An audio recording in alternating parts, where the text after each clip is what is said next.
Meetup número 3, EdTech. E ela é uma pessoa muito especial aqui em Brasília, muita gente conhece essa moça querida. Em 2020, ela palestrou no TEDx sobre o tema Por que a revolução educacional vai partir das crianças?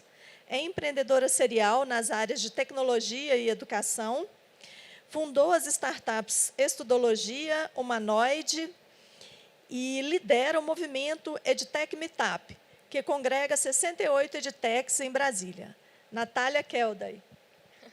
Opa, obrigada, Mari. Obrigada pela apresentação, obrigada pelo convite, né? Estou muito feliz de estar aqui no Mês da Mulher, representando o ecossistema de EdTechs da capital, e um pouquinho até mais do que isso, né? Me convidaram para contar um pouco da minha jornada e aí, para não ficar algo muito entediante, eu resolvi adaptar ela para que fosse a minha jornada em 16 lições. Então, eu vou contar aqui um pouquinho do que eu aprendi empreendendo nesse segmento no segmento tecnológico, né? Então, vamos voltar lá para setembro de 2015, assim, há 6 anos. Eu estava estudando para o concurso de diplomata já há 3 anos, muito intensamente, assim, 12, 14 horas por dia. E eu tinha descoberto uma forma que estava me dando muita vantagem nos estudos, que eram os flashcards. Pode passar. O flashcard é um cartão de frente e verso. Na frente você coloca uma pergunta, no verso uma resposta. E a ideia é que você tente se lembrar da resposta sem ver ela. Depois você se lembra, vira o cartão e aí você identifica ou diz, né, para o sistema se você lembrou bem ou se você lembrou mal. E, de acordo com esse input, o sistema vai calcular qual que é a próxima vez que você precisa ver isso. É um método que assim me fez aprender muito mais rápido, fez o meu parceiro, que era alemão, assim, estudava loucamente, me aprender muito mais rápido, passar muito rápido no concurso, e eu tive a ideia de transformar isso em uma startup. E aí, próximo slide, eu conversei com um colega meu que tinha se formado na UNB comigo sobre esse projeto, e ele ficou muito alucinado, assim, caramba, genial, né? A gente pode transformar o mundo com essa ideia. É muito brilhante isso, vamos fazer isso, vamos impactar o máximo de pessoas que a gente puder impactar. E eu falei, sim, com certeza, né? Eu também acho que a gente vai mudar o mundo, que é uma ideia multimilionária. E aí a gente resolveu empreender isso, e pode passar também o slide, por favor. E aí a gente resolveu que, como a nossa ideia era muito, muito boa, nosso primeiro investimento deveria ser em um termo de uso, né, em patentear, enfim, com advogado. A gente não tinha dinheiro para nada, mas a gente arrumou dinheiro para pagar advogado porque a gente estava com muito medo de alguém roubar a nossa ideia ou de alguém fazer alguma coisa com isso, né, e passar na nossa frente, sendo que a gente teve a ideia primeiro. E isso é algo que me deixa extremamente constrangida atualmente. Pode passar o slide. Eu acho que talvez seja a primeira lição, né? Assim, as pessoas que são empreendedoras de primeira viagem, não estão habituadas com esse mercado, acham que ideia vale dinheiro. Né? Ideia não vale nada, assim, ideias são commodities. É claro que pessoas que estão trabalhando há muito tempo nesse mercado, né, já pensaram de tudo nessa vida. Agora, o que diferencia a ideia de algo que tem valor é a execução, e a execução é muito suada. Então, assim, sempre que você tiver uma boa ideia, não esconda ela, não ache que, né, as pessoas vão roubar a sua ideia e vão passar na sua frente. Conta para o máximo de pessoas que você puder, porque as chances, as probabilidades são de que as pessoas te ajudem. E se você for empreender alguma coisa, não fica fazendo NDA, né, aqueles contratos de sigilo, non-disclosure agreements, para entrar em reunião. Assim, isso é algo extremamente constrangedor de verdade. Não façam isso, especialmente se vocês estão no começo de carreira. Então, ideias, né, a gente compartilhar, quanto mais a gente compartilha, mais elas crescem. A gente fez isso, então, gastamos nosso dinheiro, o dinheiro que a gente não tinha com advogado. Pode passar o slide, por favor. E aí a gente estava lá, montando toda a nossa plataforma. A ideia era começar com os flashcards, né, com essa sessão revisar, só que a coisa foi tomando corpo e a gente viu que dava para fazer muito mais. Que a gente podia explorar todas as etapas do processo de aprendizagem, várias mídias digitais, a gente podia organizar isso na interação com os alunos, textos, áudios, vídeos, os próprios flashcards, as questões de revisão e coordenar tudo isso dentro de um planejador que diria para o usuário qual que é a melhor forma dele organizar essas mídias para ser aprovado no concurso o mais rápido possível. Então, a plataforma ela ficou bem mais complexa do que era no início, pode passar. Nossa ideia, e a gente pensou assim, e agora, por onde a gente começa? E a nossa ideia brilhante da época foi, vamos começar pelo menos importante. Vamos começar com a sessão de interação, que era um mural, assim, meio que um fórum. E aí, aos pouquinhos, a gente vai adicionando novas funcionalidades e a gente vai acostumando os usuários. E lá no final, a gente coloca a cerejinha do bolo, que é a sessão dos flashcards, que é a sessão que faz a diferença, né, para o usuário ser aprovado. Foi pior decisão da vida, é uma decisão que eu não consigo mais entender por que eu tomei ela, né? O que a gente tomou na época, né? O que fez a gente pensar, né? Qual é a lógica por trás disso? Porque claro que não. Assim, quando a gente não trouxe o melhor que a gente tinha, as pessoas se desengajaram logo de cara, né? Foi muito difícil fazer essa inserção. Pode passar, por favor? Então, assim, essa é a segunda lição, né? Não deixe o melhor para depois. Você pega o melhor que você tem e começa com ele logo, porque se as pessoas não se interessarem pelo seu melhor, é bom que você nem perde tempo fazendo o resto, né? Mas, assim, você precisa se esforçar para elas se engajarem, e o engajamento é muito mais difícil do que ele parece num primeiro momento. Próximo slide.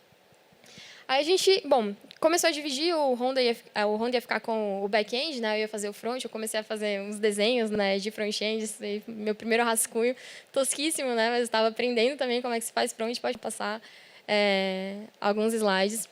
E a gente começou, então, a empreender isso. A gente pode passar os slides, agora pode passar muitos slides. Porque o que eu quero contar é que, quando eu estava lá fazendo front, fazendo business plan, outras coisas, né? Eu estava esperando a plataforma ser desenvolvida pelo Honda. E aí os meses foram passando e ele não desenvolvia. Eu não sei se alguém já passou por isso, né, de contratar um desenvolvedor ou contratar uma agência e a coisa não fica pronta nunca. E você entra em desespero, não sabe o que fazer. Você já botou 20 mil reais naquilo, né? E os caras... Assim, é uma história extremamente corriqueira, é muito desagradável. Essa talvez seja um dos grandes entraves, né, para você entrar nesse mercado, que é a carência do braço tecnológico. Existe uma falta de mão de obra, né, no mercado, então são profissionais caríssimos. E é difícil você realmente... Como é que você vai supervisionar isso se você não conhece, né? Então, eu fiquei cobrando do Honda, cara, cadê a plataforma? Pô, a gente tem que lançar alguma coisa, né? Eu aprendi o que era MVP, eu fiquei falando, cadê o nosso MVP? Vamos lançar qualquer coisa no mercado. E ele foi ficando irritado com aquilo. O pai chegou outubro, ele não aguentou mais e falou, tô fora. Eu não quero mais participar dessa empresa. Eu olhei e falei, como assim? Como assim? Eu parei de estudar, a gente ia mudar o mundo, a gente está há tantos meses aqui fazendo isso, você não pode me abandonar agora, eu não vou escrever mais nenhuma linha de código. Ele falou exatamente essas palavras. Aí eu comecei a chorar, eu chorei na frente dele. Mas enfim, ele tinha realmente saído, assim, ele não ia mais programar aquilo, e eu fiquei sem nada, estava sem os meus estudos, né, estava sem plataforma, eu perdi um ano da minha vida profissional, assim, foi um dos períodos mais difíceis da minha vida, né, pode passar. Mas eu não estava só de braços cruzados esperando o Honda... Pode passar, essa é a próxima lição, né? A número 3, fazer o MVP. Deixa eu só voltar um pouquinho. MVP é o Minimum Viable Product, é o produto mínimo viável. Assim, é o mínimo que você precisa fazer para que o seu negócio faça sentido. Então, que seja uma planilha do Excel, assim, uma aba que você programou lá em 2 horas, entrega isso para o usuário e faça com que ele pague por isso, que sejam R$2. Né? Isso é o MVP. E ele tem que ser pronto assim, ele tem que ser toscão, e você precisa colocar isso no mercado para ver se o que você está fazendo tem valor, porque se você ficar no laboratório criando coisas mirabolantes sem testar com o seu público, você muito possivelmente vai estar fazendo tudo errado, assim, por mais que você ache que saiba do que está fazendo. Então, assim, a gente não fez MVP, a gente tentou construir um foguete super espacial e só lançar quando estivesse pronto o foguete e deu nisso. Né? A gente não lançou nada, estressou a nossa relação e acabou tendo essa ruptura de sociedade. Mas eu não estava só de braços cruzados, né? Eu comecei a me movimentar e eu participei desse concurso da FAP de subvenção. Ela estava dando seed de até R$150 mil para startups, empresas de base tecnológica, a fundo perdido. Então, você não precisaria assim, ter nenhum tipo de contrapartida em equity. E eu tinha me aplicado e saiu o resultado.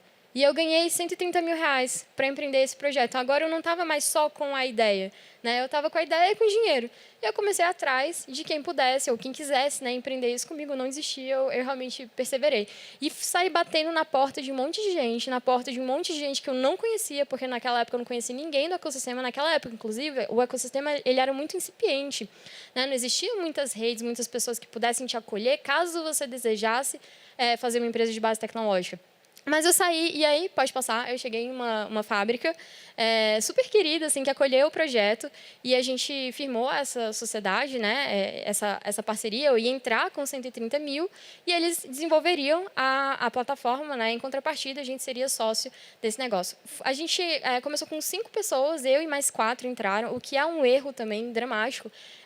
Existem alguns estudos que dizem, por exemplo, eu vi um da Y Combinator, que mensurou quantos % das startups que são avaliadas em $100 milhões, qual o número de empreendedores que tem, né, na sociedade de cada uma, né, proporcional a essas startups. Então, disseram que a maior proporção é de solopreneurs, pessoas que estão empreendendo sozinhas. Então, elas tinham, sei lá, 30% do share, né, das empresas que são avaliadas em 100 milhões. Depois, as empresas que têm 2 ou 3 pessoas, elas tinham lá mais 30%, né, desse share. E aí, grupos, equipes com 4 ou 5 sócios, ou mais do que 5 sócios, residual. Assim, é muito raro uma equipe de 4, 5 pessoas conseguir fazer com que a empresa cresça. Então, assim, isso já é uma dica que eu deixo para vocês, né? Se for fundar time, faça um time enxuto, um time seco, porque a cúpula ela precisa estar muito bem articulada, ela precisa, né, conseguir se coordenar com as suas ideias. Então, próximo slide, a gente já errou aí na sociedade. E formar a sociedade é um negócio muito difícil, porque você precisa encontrar pessoas que compartilhem dos mesmos valores, compartilhem do mesmo propósito, que estejam no mesmo estágio de vida que você, assim, com níveis compartilhados até de ambição, né? Para não ficar aquela coisa do desequilíbrio dos esforços. Então, pode passar. A gente fez a estudologia, a gente começou a trabalhar lá no nome, no branding, né, dela. Começou a desenhar até a plataforma, só que teve um problema. Pode passar. A FAP não pagou. Eu fiz essa parceria com eles em dezembro, né? Era para a FAP ter pagado em janeiro. Ela não pagou em janeiro, nem em fevereiro, nem em março, nem em abril, nem em maio.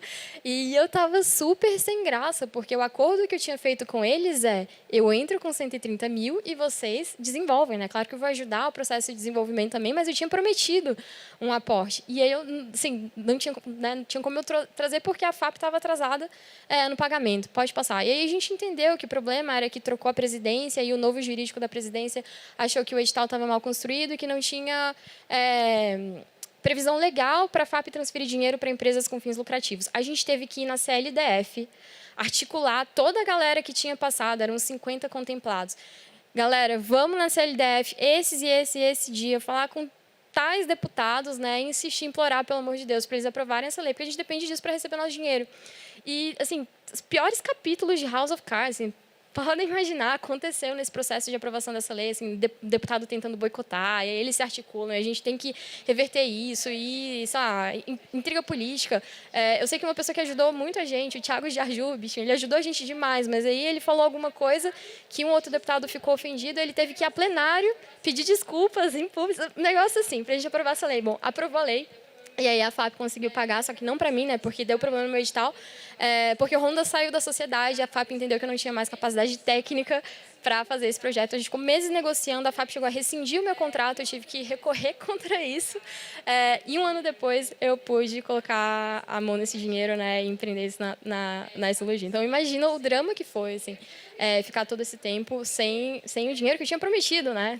Empreender exige muito jogo de cintura. Eu continuei lá na fábrica com os meninos, eu comecei a ajudar eles de várias outras formas. Pode passar, então, o slide. Esqueci de mencionar aqui, o Hashtag Meetup foi uma decorrência desse processo aí de aprovar a lei. Como tinham 50 contemplados, a gente descobriu que alguns deles também estavam atuando no segmento de educação. E a gente começou a articular happy hours para falar de futura educação. Surgiu esse movimento, eu vou falar dele mais para frente, mas só grava que o Hashtag Meetup surgiu graças a esse imbróglio jurídico aí da aprovação dessa lei na CLDF. Por favor, passem. Lição número 5, né? O primeiro dinheiro é a grande custo. Quando você já tem muito dinheiro para trabalhar, em cima do dinheiro é fácil você ganhar dinheiro, mas o começo, cara, o começo é muito suado. Assim, para você ganhar 50 mil reais de seed, supondo que a empresa ou a instituição que te dê esse aporte pague na data, é um negócio tão complicado, assim, é um processo que leva muito tempo, você tem que escrever vários projetos, até você botar a mão nesse dinheiro, já passou mais de um ano, sua empresa, né, seu projeto ficou defasado, para ganhar 50 mil reais e gastar esses 50 mil reais em um ano, né, dá 50 mil, nada menos de 5 mil reais por mês. Então, é dificílimo você começar a fazer startup, pegar a seed e ganhar dinheiro até dos seus clientes. Então, pode passar. Uma das alternativas é você vender, né, captar com seus clientes, é fazer bootstrapping, você trabalha com outro lugar e vai colocando o seu dinheiro nisso, ou fazer aporte de investidor. A gente conversou com uma aceleradora que não existe mais, mas a gente seguiu uma negociação com ela para pegar aporte dela na estudologia e só falar para vocês que existe muita malandragem no mercado também. Porque o que eles propuseram? A gente vai fazer um aporte de 180 mil na empresa de vocês, eu acho que era esse o valor. Só que não vai ser um aporte financeiro, vai ser um aporte em permuta. A gente vai trazer pessoas, especialistas de Big Data, inteligência artificial, que vai trazer, né, trabalhar em cima da plataforma de vocês, e o valor disso vai somar a 180 mil reais. Só que na cláusula do contrato, isso era um mútuo conversível. Se depois de 24 meses eles não quiserem converter esse mútuo nos equities, né, que eles teriam direito, a gente teria que pagar esses 180 mil à vista 24 horas depois de vencer o prazo lá dos 24 meses. Então, olha que louco, assim, eles iam entregar com permuta serviços e se eles não quisessem converter, depois a gente teria que pagar em dinheiro, em um dia, né, útil, o que eles supostamente trouxeram. Assim, toma muito cuidado com isso, né, toma muito cuidado ao pedir investimento também, pode passar. A próxima lição é um pouco nesse sentido, assim, tem muito empreendedor que começa e chega com tudo, né? Eu tô com uma ideia muito foda, eu sou muito preparado e tal, vou pegar dinheiro para fazer isso, pega dinheiro e se lasca depois, porque você não tinha um time consolidado, você não estava em harmonia com o seu time, seu projeto não estava validado, e aí sua startup começa a andar de lado, né? Você começa a ficar cansado, as coisas só dão errado, você quer parar com aquela startup, não pode, porque o cara botou dinheiro em você e agora você precisa devolver, né, retornar o valor. Então, cuidado com essa história de funding, não só, né, com contratos abusivos, mas cuidado também, pensa direito se é o momento de você pegar esse dinheiro emprestado, né? Porque se você pegar e ele não trouxer o retorno do investidor, né, assim, você vai ficar numa saia justíssima, numa situação também bastante delicada. Por favor, vamos continuar aí nas lições. E aí o que a gente fez, então, para se financiar foi a criação da Humanoid, que era uma fábrica de produtos digitais. A gente fez várias startups para os nossos clientes, né, em vários segmentos, fiz muitos amigos, foi bem legal. Pode passar os exemplos, né, de clientes que a gente teve, assim, startups em vários segmentos. Pode passar, são alguns agora. Esse aí em Big Data, o próximo acho que é certificado digital. Pode passar nos slides isso. Passa mais um, o outro é de LGPD. Acho que tem a Lavô, né, que é um Uber de lavagem de carro. E pode passar. Mais um, por favor. O Speak to Share, que você contrata um refugiado, né, para conversar com ele, faz a inserção desse refugiado dentro da sociedade. Assim, projetos belíssimos. Foi uma honra poder trabalhar com isso. A gente conseguiu financiar a Estudologia, então, dessa forma. Vamos seguir, por favor. Só que tem um problema. Quando a gente não estava 100% focado na Estudologia, isso atrasou um pouco o desenvolvimento dela, justamente porque tinha que divergir o foco, né? Trabalhar na Humanoid e na Estudologia ao mesmo tempo. Isso é um problema, porque quando você começa a empreender, quem é que vai pagar o seu salário, né? Não tem. Você precisa de um colchão financeiro e você precisa definir o trigger de quando você vai passar a dedicar exclusivamente à sua startup. Por exemplo, você tem um emprego que te paga 15 mil reais, né? E você está fazendo uma startup, mas qual é o momento que você vai deixar esse emprego para ficar full time nela? Porque tem que ter esse momento, senão a sua startup, né, vai ter limites muito mais baixos do que se você estivesse full nela. Então, coloca assim, quando a startup estiver me remunerando 10 mil reais, eu vou largar o meu emprego e vou ficar full. Né? Estabelece isso e garante que o seu colchão financeiro consiga te sustentar por pelo menos 2 anos nisso, porque é o tempo que habitualmente uma empresa leva para chegar no break-even. Por favor. E aí, também nessa questão de foco, assim, o mundo do empreendedorismo tecnológico, ele é muito cheio de glitter, essa próxima lição. Então, assim, eu tinha a Estudologia nem tinha sido publicada ainda, lançada, não tinha nem usuário.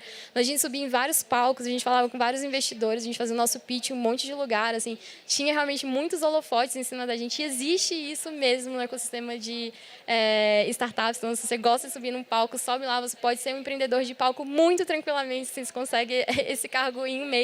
E tem que tomar cuidado com isso também, ver o que é fumaça, né, e o que é consistente por trás das startups. Pode passar? Também tem muito concurso, né, muita premiação, a Estudologia ganhou algumas. Passa.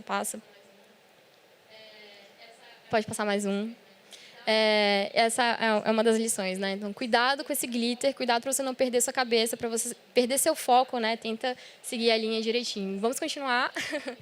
E aí a gente começou a construir a plataforma, então, né? Pode passar vários slides agora, assim, mostrar as sessões que a gente foi desenvolvendo nela. Ela foi tomando muito corpo e a gente usava tudo do bom e do melhor, assim, as nossas práticas.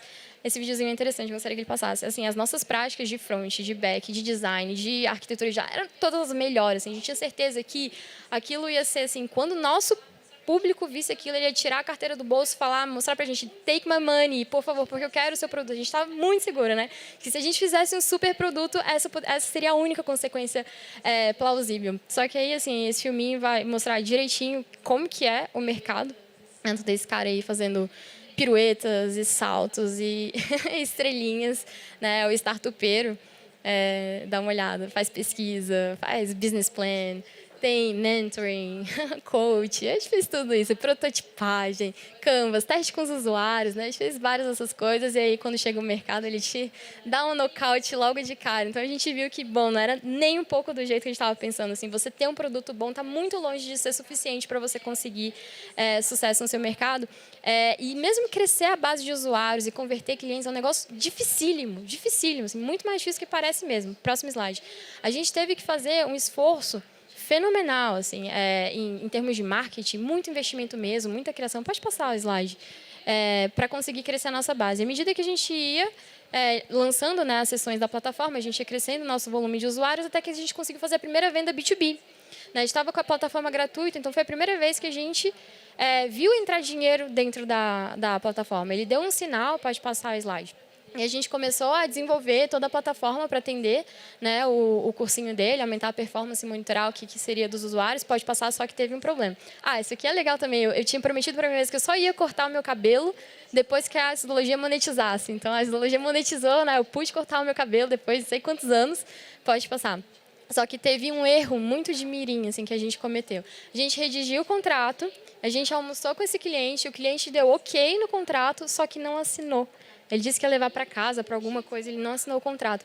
E aí, enquanto a gente ia desenvolvendo a plataforma, ele quis mudar as regras do jogo. E a gente achou aquilo muito injusto, né? Assim, acabamos não concordando e o cliente foi desfeita a relação que a gente tinha com ele. Pode passar. Então, a próxima lição só começa um trabalho depois que você tiver assinado um contrato. Isso é um pouco sério, assim, é realmente algo que as pessoas deixam passar. Vamos começar a trabalhar, enquanto isso a gente vai fazendo contrato, a gente assina lá.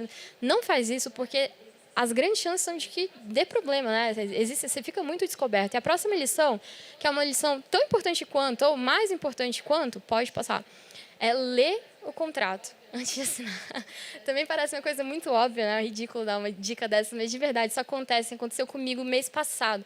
Eu acreditava na boa fé das pessoas que me trouxeram um contrato sobre um assunto, eu assinei meio que sem ler, depois que eu fui ver que tinha uma série de cláusulas que me comprometiam e deu um problema jurídico enorme, tinha que botar advogado, sério. Então, lê contrato e assina contrato, né? Isso tem que ser feito antes de você estabelecer suas relações comerciais. Parece óbvio, mas as pessoas não fazem, por isso estou falando aqui, reiterando. Isso é muito importante.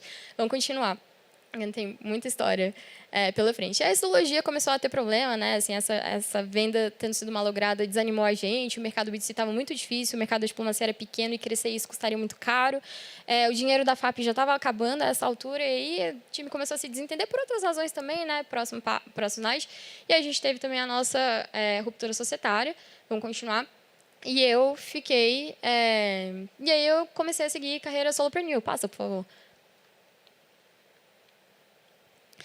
No Hashtag Meetup. Né? O Hashtag Meetup ele tinha surgido lá naquele momento, lá no comecinho, quando a gente estava lutando pela aprovação da lei, conheci a galera, só que aquilo foi crescendo, pode passar. E aí, enquanto a gente ainda estava com a astrologia, a gente fez 4 meetups. Primeiro para 60 pessoas, depois para 120, 60 e 300. Então, era um organismo que ganhou vida e que tinha vida a despeito da gente. Assim, o ecossistema da Hashtag Meetup existe, ele está lá. Se eu sair, ele vai continuar lá. Né? Uma coisa muito bonita. E eu pensei, vamos pegar isso, vamos fazer isso crescer. Né? Então, próximo slide. A gente começou a organizar mini meetups, que seria um encontro todo mês para falar de algum tema específico da educação, trazendo algum especialista. Por favor, próximo. A gente começou a fazer censo e é muito diferente de pesquisa. A gente realmente vai atrás do founder, o founder preenche isso e a gente tem praticamente todo mundo mapeado, porque como o ecossistema ganhou corpo, né, todo mundo, estou empreendendo em tecnologia. Se ele conversar com uma pessoa do ecossistema, essa pessoa vai levar ele para o Hashtag Meetup. Então, assim, é um dos movimentos mais organizados, estruturados, eu diria, do país, e ele tem ganhado até visibilidade internacional. Assim, eu fiz entrevista com umas meninas de Stanford que queriam saber o que a gente estava fazendo aqui no Hashtag Meetup, com o pessoal de Londres, que está com uma aceleradora de hashtags, a Supercharge, uma aceleradora internacional. Assim, vira e mexe, existem pessoas até... Eu conversei com o pessoal do Hashtag Meetup de Boston, assim, o pessoal fica enlouquecido. Cara, o que vocês estão fazendo aqui? Né? É um ecossistema extremamente organizado, a gente realmente cuida muito disso. Então, os mini meetups, o censo, eu também comecei a fazer muita palestra, próximo slide. Bastante palestra para divulgar essa nova economia educacional. Viajei muito, né?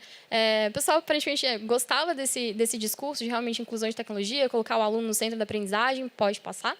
E aí eu resolvi que eu ia fazer um evento para 800 pessoas, 800 gestores de educação, 800 pessoas, isso parece assim, insano, eu estava sozinha, né? Eu vou pegar centenas de pessoas, botar elas no mesmo lugar, no mesmo dia, na mesma hora, para fazer um evento, e eu cara, vou fazer isso, né? Foi minha decisão de 2019 e comecei a falar com a galera para fazer isso. Pode passar o slide. E aí, lá para junho, o evento ele tinha que acontecer por volta de setembro, outubro, porque a ideia era conectar as edtechs às instituições de ensino e fazer com que as instituições contratassem as edtechs, né? E aí, para elas contratarem para o ano letivo seguinte, a compra é feita mais ou menos em setembro e outubro. Por isso que o evento não podia passar daquilo. Então, em junho, eu tinha um parceiro que eu tinha certeza absoluta que esse parceiro ia patrocinar a gente. Ele seria uma das pessoas que comprariam a cota. A FAP também, ela tinha um... Ainda não passa, não. Por favor, volte. A FAP, ela estava com... O microfone está falhando. Tá, pode continuar? Tá. A FAP, ela estava com um edital para a subvenção de eventos também. Então, assim, fiz todo o projeto dele, estava prontinho para ser submetido. A gente ia fazer esse evento no Museu Nacional, que tem um auditório para 700 pessoas. E a gente também tinha um produtor, né, que estava por conta de organizar todo esse evento. Só que aí, no mês seguinte... Pode passar um slide. Eu almocei com o patrocinador e o patrocinador deu uma negativa. Ele falou assim, o único que eu tinha certeza absoluta que ia patrocinar, ele falou, não, a gente está fora. Aí eu fiz o projeto da FAP, quando deu mais ou menos 7h30 da noite, eu submeti ele. E aí eu recebi uma mensagem de erro dizendo que o prazo de inscrições tinha se encerrado. Só que eu olhei para o relógio, cara, são 7h30 da noite, como assim o prazo se encerrou? Aí eu fui ler lá no edital, que não sei por que cargas d'água, o prazo não era meia-noite, era 6 horas da tarde, eu perdi o prazo. Então, perdi essa subvenção de R$50 mil também. E aí, como teve que mudar a data para tentar pegar o próximo edital da FAP, eu fui lá no Museu Nacional, o Museu Nacional negou, não tem mais data disponível aqui para você fazer isso. E o produtor parou de responder as minhas mensagens, parou de me atender, né? Começou a ficar muito mais vago. Então, assim, se em junho eu tinha toda uma estrutura de evento que estava delineada, pronta para acontecer, em julho, há 3 meses do evento, tudo isso foi por terra abaixo. Eu estava sem patrocinador, sem lugar, sem financiamento e sem produtor. Próximo slide. E aí começa, né? Precisa nada do que você acha que vai acontecer, o que pode acontecer, não dê isso por certo, as coisas realmente mudam. Próximo slide. E aí, nesse momento, cara, tô há 3 meses, né, do evento. Como é que eu vou fazer um evento desse porte, organizar isso, né, nesse pequeníssimo espaço de tempo? Então, eu fiquei realmente nesse dilema agora. Continuo, cansada. Próximo slide. Mas aí eu pensei, hoje não. Dessa vez não, eu vou seguir mais um pouquinho adiante. E continuei conversando com a galera, né, e as coisas foram acontecendo, assim, surpreendentemente, as portas se abriram. Pode passar o próximo slide. Arrumei uma produtora super querida, que é parceira até hoje. O Ulisses também, um colega, um founder, me conectou com o coordenador lá. E o rapaz conseguiu fazer um preço muito legal para a gente fazer. O Ulisses é o maior centro de convenções de Brasília. Assim, um aluguel para um dia de eventos chega a custar R$90 mil. Então, a gente conseguiu essa parceria próximo. Por um preço bem mais baixo. E aí comecei a conversar com as instituições de ensino, assim, bater de porta em porta. Assim, a gente fez um material impresso, um folder, que aí imprimiu o censo, colocou ele dentro, um cartãozinho de visita e saiu espalhando isso por todas as escolas privadas de Goiânia, de Anápolis, Formosa, Lusiana, Brasília, no plano piloto e no entorno. Assim, todas as escolas receberam nossa cartilha e algumas converteram. A gente conseguiu 20 micropatrocínios, né, das instituições de ensino, mas para cada um desses que a gente conseguiu, pode apostar que a gente levou pelo menos 20 portas na cara. E eles são os patrocinadores de médio porte. Essas são as edtechs. A gente conseguiu fazer uma feira com 30 edtechs. Pode passar. E os grandes patrocinadores, a queridíssima FAP tá aí. Eu tô falando da FAP, eu amo a FAP, tá? A FAP, ela é salvadora da pátria, ela é muito querida. Ela pisa na bola às vezes, mas, cara, ela tá salvando o ecossistema de inovação aqui de Brasília, né? A própria STEPS pode dar um depoimento nesse sentido, mas, assim, ela realmente está fazendo um excelente trabalho. E aí a gente ainda conseguiu o patrocínio do Sebrae e do BRB, né? E o final foi muito feliz. Próximos slides, a gente fez o evento no Ulisses Guimarães para 800 educadores. Pode passar, os 3 próximos slides são só de fotos de como, né, da carinha que estava lá o evento. Assim, percepção de satisfação foi muito boa. E foi a primeira vez que eu vi a cor do dinheiro, né? Deu certo, cara. Eu terminei o ano, olhei para minha conta bancária e, caramba, que legal, né? Consegui juntar uma grana. E aí eu estava planejando o ano seguinte, né? Vamos fazer o evento dobro do tamanho. Pode passar o próximo slide. Vamos fazer um evento para 1.500 pessoas. A ideia era pegar o ranking do PISA, os melhores países, colocá-los, bater na embaixada e falar, traz um representante aí da educação de vocês para palestrar lá no evento. E a gente ia fazer uma ativação nacional e realmente trazer 1.500 pessoas para o maior centro de convenções de Brasília. Só que veio 2020. Por favor, o próximo slide, né? Não, naturalmente não dava para fazer eventos de 1.500 pessoas. Eu me dei conta disso logo no começo. E, de novo, aquela coisa, né? Caramba, não é possível, assim. Será que essa coisa nunca vai dar certo, né? Será que o meu sócio desenvolvedor vai me abandonar? Será que a FAP não vai me pagar? Será que quando eu finalmente consigo fazer um evento, eu não posso fazer ele porque vai ter Covid? Próximo slide. Né? Covid não permite, assim, o mundo é muito imprevisível, você não pode dar nada por certo, o tempo inteiro, né, as circunstâncias mudam. Pode passar, por favor? E aí, de novo, né, desistir ou não desistir, só que dessa vez de empreender, tá cansado, assim, olha a minha idade, eu preciso pagar as minhas contas, ganhar dinheiro, esse negócio não está engatando nunca, né, o que será que eu faço? Será que eu pego o emprego ou será que eu continuo nisso? E aí, de novo, né, continuo seguindo o meu coração, próximo slide. Hoje não. Continuo sendo uma empreendedora, né? Eu sigo correndo atrás dos meus propósitos, nas coisas que eu acredito. E aí, esse ano, abriu-se uma nova porta. Próximo slide, por favor. Que foi uma consultoria de transformação digital num colégio chamado Moraes Rego, né? Os professores estavam com dificuldade lá, os pais insatisfeitos, eles me chamaram e aí eu levei toda a minha expertise de EdTech, de futuro da educação lá para a escola. Assim, foi uma jornada, eu fiz até um TEDx sobre isso, indico para vocês assistirem, mas teve resistência de professores, teve que contornar isso, assim. Moral da história, quem salvou a pátria foram os alunos, né? Os alunos do colégio que agarraram essa oportunidade de fazer essa transformação tecnológica, eles arregaçaram as mangas e juntos a gente conseguiu. Próximo slide. Até coloquei uma fotinho aí dos super monitores. Chamei todo esse processo de revolução das crianças e expliquei até no meu teste por que as crianças são prementes, né, nessa transformação tecnológica nas escolas que são... o setor educacional, né, é possivelmente o setor mais defasado de todos da economia. Próximo slide. Esse aí, uma fotinha do Super Monitores, próximo slide. E aí eu fiz um TEDx também, no final do ano passado, né, para relatar toda essa história. Foi bastante bem recebido, próximo slide. E aí você chega num momento assim, será que valeu a pena, né? Porque eu fico pensando, se eu tivesse seguido uma carreira linear desde o começo da minha jornada, eu possivelmente teria juntado muito mais dinheiro do que eu tenho atualmente, né?